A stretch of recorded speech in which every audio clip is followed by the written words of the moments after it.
A vigil memorializing the victims of the New Year's terror attack in New Orleans is scheduled for this evening. Investigators are also looking into how the suspect got his hands on bomb material never seen before in the U.S. and why he traveled to Egypt in 2023.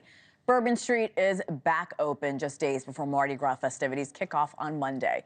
With more on how New Orleans is paying respects to victims while trying to move forward, let's bring in New Orleans City Council member Lesli Harris. Lesli, welcome to the show. Thank you for coming on this morning.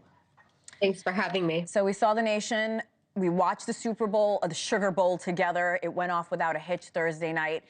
Talk to me about the balance of mourning that's still underway and the vigil tonight, along with the mood of remembering and moving forward at the same time.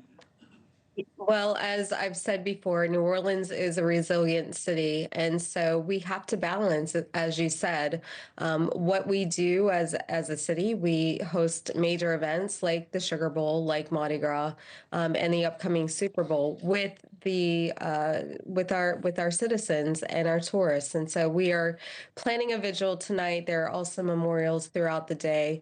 And we will do what we do best, which is make sure that we are a community that stands together in the face of this tragedy.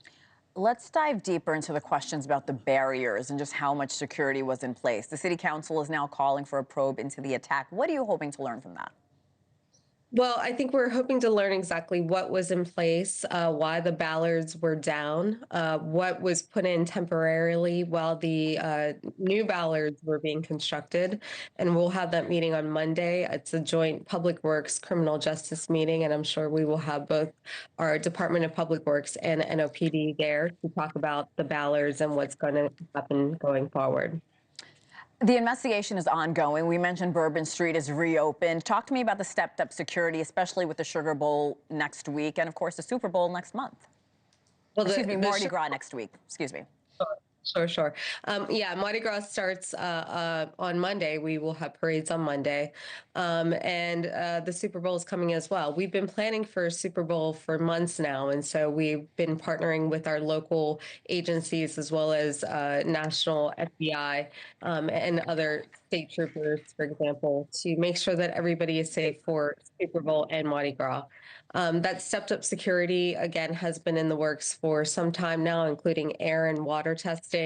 And we know that there will be increased security throughout the city. There will be road closures around the Superdome and other areas that we know will be highly trafficked. We know the FBI is also involved now. What information are you hoping to learn from them? Well, again, how this attack happened, why this person came from Houston, Texas to New Orleans to enact this terror, what he did in the prior days leading up to the attack. So I think there's a lot of questions that are out there. Frankly, we are a city that has been under stress, weather events and other things.